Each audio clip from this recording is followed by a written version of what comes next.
नमस्कार, मैं हूं मनोज। एक बार फिर से आपका स्वागत है मेरे चैनल मास्टर स्ट्रोक में। आज का मेरा टॉपिक जो है वो परसेंटेज पे ही आधारित है। देखते हैं हमारा पहला क्वेश्चन। यदि किसी संख्या में उसी संख्या के 16/3% को जोड़ा जाता है तो 4956 प्राप्त होता है, तो वह संख्या क्या होगी? क्वेश्चन में ये बोल रहा है, अगर मान लो हमारे पास कोई एक संख्या है x। अब इस x में x का ही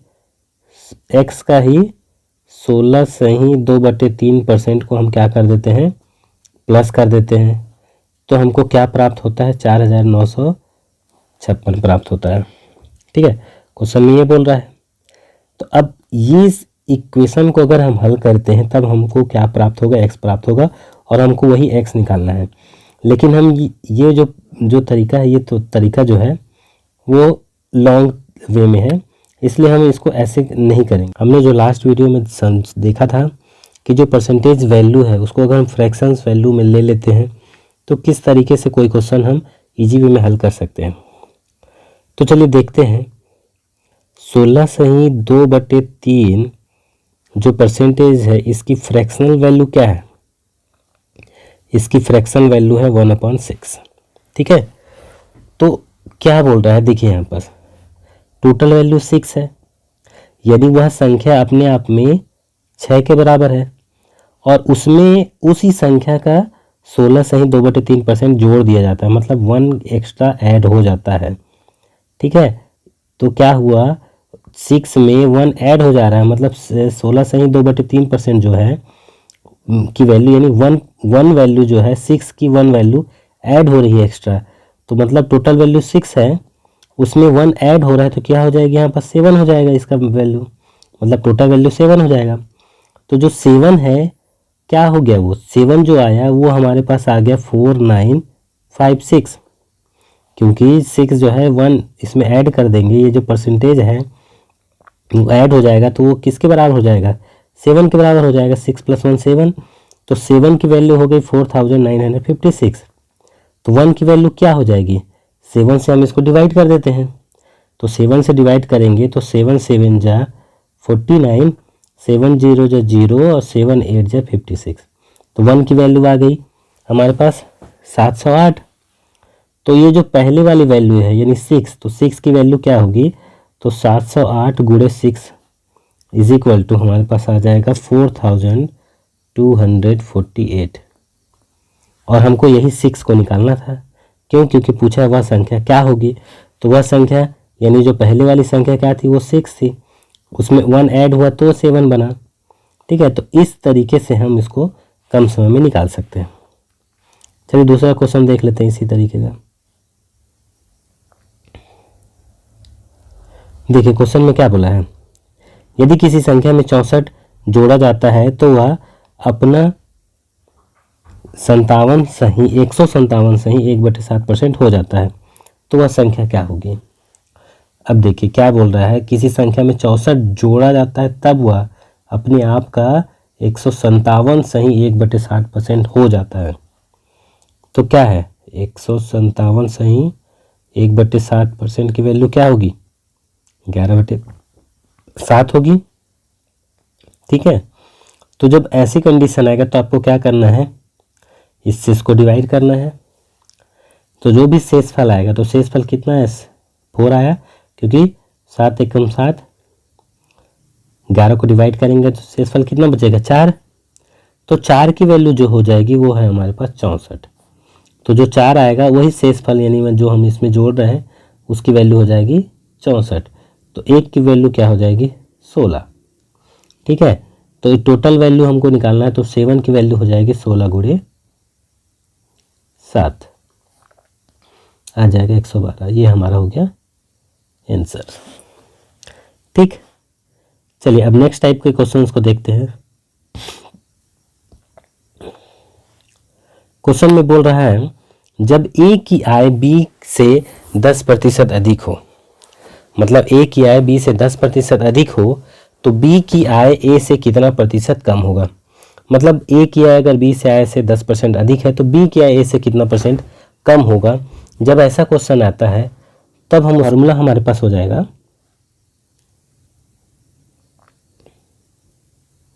ये फार्मूला आपको हर क्वेश्चंस में अप्लाई होगा, इसलिए आप लोग इसको अच्छे से नोट करके रखेंगे। तो फार्मूला हो जाएगा x upon 100 plus x into 100। ये किसके लिए? प्लस वाले के लिए हो जाएगा, ठीक है। तो ये फार्मूला इसी तरीके के क्वेश्चंस के लिए अप्लाई होंगे। तो x की वैल्यू क्या होगी? जो परसेंटेज वैल्यू दिया रहेगा, तो x इज इक्वल टू प्रतिशत, ठीक है। जो x रहेगा वो परसेंटेज वैल्यू रहेगा।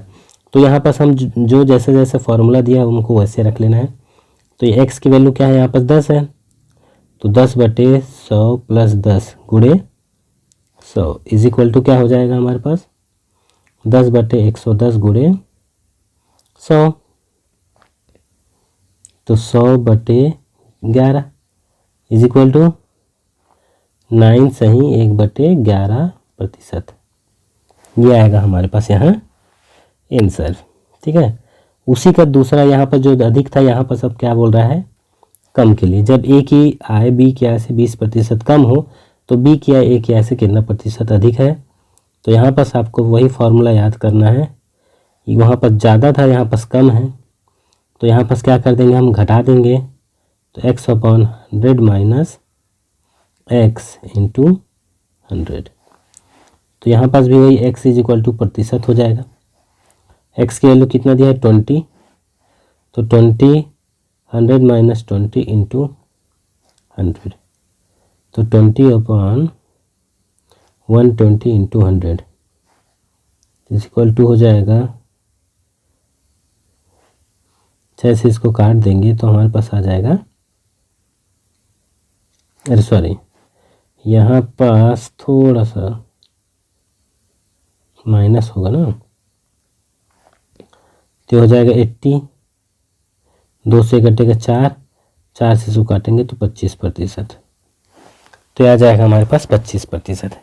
ये जो माइनस वाला फार्मूला है और ये जो प्लस वाला फार्मूला है, ठीक है, इसको आपको क्या करना है?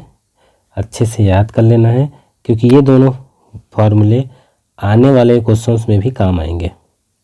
जैसे देखिए यहाँ पर, यदि आम के मूल्य में 30% की वृद्धि हो जाए तो कोई व्यक्ति उसकी खपत में कितने प्रतिशत की कमी करे जिससे उसका खर्च पूर्ववत रहे। इसका मतलब बोल रहा है 30% की वृद्धि हो गई उसके आम के मूल्य में, तो अब उसके खपत में तो कमी करना पड़ेगा ना। कि अगर आम, जैसे चलो मान लेते हैं पहले आम का मूल्य रहा होगा 100 रुपये, तो वो 1 kg खरीदता रहा कितने में? 100 रुपये में, ठीक है। अब क्या है? अभी भी उसके पास 100 रुपये ही है ना, अभी भी उसके पास 100 रुपये है। अब 100 से कितना हो गया? 130 हो गया। 100 से अब 130 हो गया, तो वो क्या करेगा? उसके पास तो है 100 ही रुपये, ठीक है। तो 1 kg की जगह कितना खरीदेगा? 1 kg की जगह हो सके वो 800 ग्राम खरीदे या 700 ग्राम खरीदे, जो 100 रुपये में आ जाए, ठीक। तो वो कितना प्रतिशत कम करेगा अपने खपत पे, हमको ये देखना है, ठीक है। तो ये फार्मूला, ये जो क्वेश्चन है उसी फार्मूला में बेस्ड है जो अभी हम लोगों ने देखा, ठीक है। तो इसके लिए हम क्या करेंगे? वही फार्मूला, यहाँ पास वृद्धि वाली बात किया है, मतलब हमको प्रतिशत में क्या करना है? कमी करना है। क्या करना है? प्रतिशत में कमी करना है। तो जब कमी करना रहेगा तो क्या करेंगे? अगर हमको कमी करना है तो हमारे पास पहला वाला फार्मूला लगाएंगे। क्या था पहला वाला formula? x/100 plus x into 100, x is equal to हमारे पास हो जाएगा प्रतिशत। तो यहाँ पास प्रतिशत कितना है? 30 है, तो 100 प्लस 30 इंटू 100, तो कितना हो जाएगा? तो हमारे पास हो जाएगा 30/130 इंटू 100, एक 0 से ये कट जाएगा, ये 300 डिवाइडेड बाई 13 होगा, तो हमारे पास आ जाएगा 23 होल 1/13%। हल करेंगे तो क्या हो जाएगा 23 होल 1/3% आ जाएगा। ठीक है, करना हमको वैसे ही है। उसी तरीके से अब हम नेक्स्ट क्वेश्चन देख लेते हैं, जो हमारा अगला टाइप है। इस क्वेश्चन का टाइप थर्ड है। इसमें क्या बोल रहा है, देखो, प्रेशर कुकर की कीमत में 20% की वृद्धि होने से उसकी बिक्री 50% से घट जाती है, तो कोई दुकानदार पहले से कितना प्रतिशत कम या अधिक आय प्राप्त करेगा। अब देखो क्या बोल रहा है, प्रेशर कुकर की कीमत क्या है, 20% वृद्धि होने से।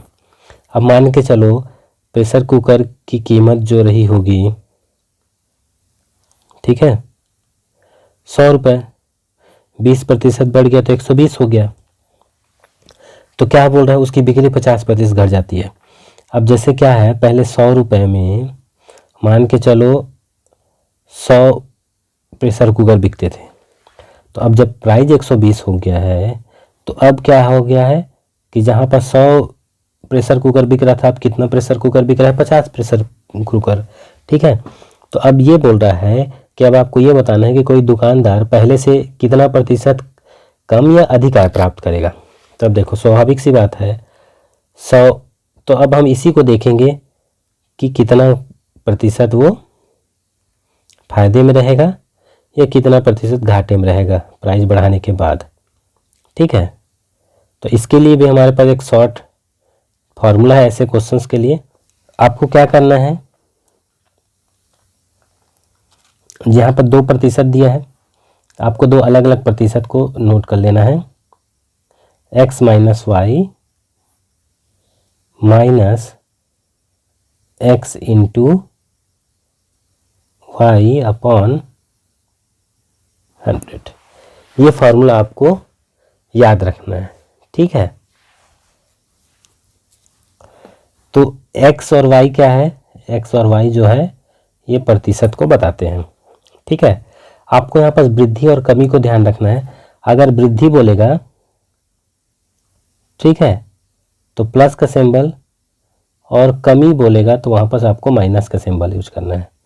ठीक, वृद्धि बोलेगा तो प्लस का सिंबल। तो यहाँ पर देखिए वृद्धि बोला है तो हमने यहाँ पर x की वैल्यू को प्लस में रखा है, और माइनस यानी घटा है, इसीलिए हमने यहाँ पर y को माइनस में रखा है। तो इस फॉर्मूला को आपको यूज करना है। तो x यानी x प्लस में है, इसका मतलब ये वृद्धि वाला आपको लेना है 20%, माइनस y क्या है, घटाने वाले माइनस में है, तो ये जो कमी हुआ था उसको लेना है।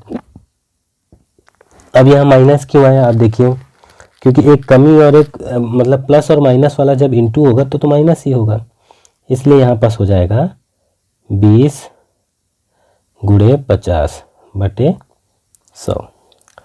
तो यहाँ से यहाँ पास माइनस कितना आ जाएगा, 30 आ जाएगा, माइनस माइनस आपके पास एक जीरो ये कट गया, एक जीरो ये कट गया, तो 5 दूनी 10 हो गया। तो अब -30 और -10 इक्वल टू आ जाएगा -40%। इसका मतलब क्या है, -40% आया। तो माइनस जब आएगा इसका मतलब ये माइनस क्या बता रहा है, कमी को बता रहा है। इसका मतलब ये कमी हुआ, उसके प्रतिशत आय में क्या हुआ, 40% की कमी हुई। समझ में आया ये। चलिए नेक्स्ट क्वेश्चन देखते हैं। इसी का क्या बोल रहा है, देखिए, पंखे के मूल्य में 25% की कमी होने से बिक्री 40% बढ़ जाती है। उसी को फिर समझ लेते हैं। मान लीजिए पहले पंखे का मूल्य था 100, तो उसकी बिक्री भी 100 होती थी, यानी 100 पंखे बेच लेता था। अब क्या हो गया, उसके मूल्य में 40% की कमी आ गई, मतलब कि अब तो आपका मूल्य हो गया 60 रुपये। जो एक पंखा 100 का था अब 60 में बिकने लगा। तो जब 60 रुपये हो गया तो उसकी बिक्री स्वाभाविक से बढ़ जाएगी। तो उसकी बिक्री हो गई कितनी,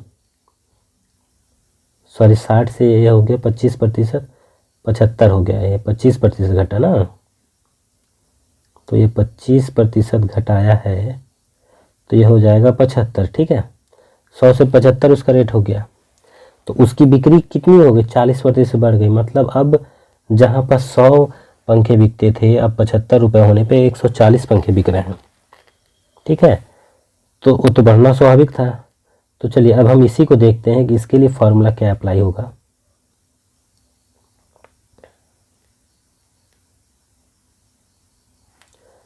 ठीक, तो इसके लिए हमको फॉर्मूला वही रखना है। ठीक है, फॉर्मूला हमारे पास वही रहेगा, लेकिन कमी वाला पहले है। ठीक है, कमी वाला पहले है तो क्या हो जाएगा, मैंने फॉर्मूला में बताया था कमी को माइनस में सिंबल में देना है और वृद्धि को प्लस सिंबल में। तो कमी वाला पहले है तो पहले हो जाएगा -x। ठीक है, और दूसरा प्लस वाला है तो +y हो जाएगा बस। और यहाँ पास माइनस ही रहे क्योंकि प्लस और माइनस इंटू होगा तो माइनस हो जाएगा, और x इंटू वाई कर देना है बटे 100 कर देना है। ठीक, तो यहाँ पर ले लेते हैं, माइनस हो जाएगा 25, प्लस हो जाएगा 40, माइनस हो जाएगा 25 × 40 बटे 100।